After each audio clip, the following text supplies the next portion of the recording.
ស្ដីបងប្អូនទាំងអស់គ្នារៀនគ្រប់គ្រងអតិថិជនជំពាក់ AR Control ជាមួយនឹង AFT Training Center គឺរៀនជំនាញអនុវត្តជាក់ស្ដែងប្រើប្រាស់ឯកសារជាក់ស្ដែងអនុវត្តបញ្ជីគណនេយ្យប្រើប្រាស់ឯកសារជាក់ស្ដែងដូចជាឧទាហរណ៍ជាក់ស្ដែងនេះគឺជាវិក័យប័ត្រដែលយើងចេញជូនអតិថិជនពីប្រព័ន្ធ QuickBooks ដែលមានឯកសារភ្ជាប់ supporting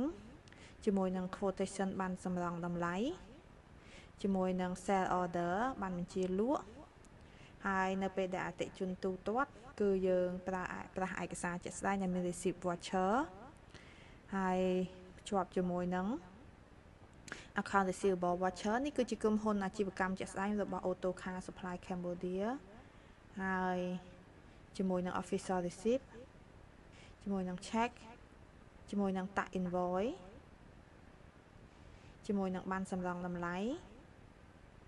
ជាមួយនឹង sell order អនុវត្តបញ្ជីគណនេយ្យផ្ទាល់ប្រើប្រាស់ប្រព័ន្ធគណនេយ្យ QuickBooks ផ្ទាល់និងរៀបចំរបាយការណ៍អតិថិជនជំពាក់ដោយផ្ទាល់អ្នកមិនទាន់ចេះសោះរៀនហើយចេះគ្រប់គ្រងអតិថិជនជំពាក់សម្រាប់អ្នកចេះហើយឬកំពុងមានការងារផ្នែកគណនេយ្យរៀនហើយនឹងឡើងកម្រិត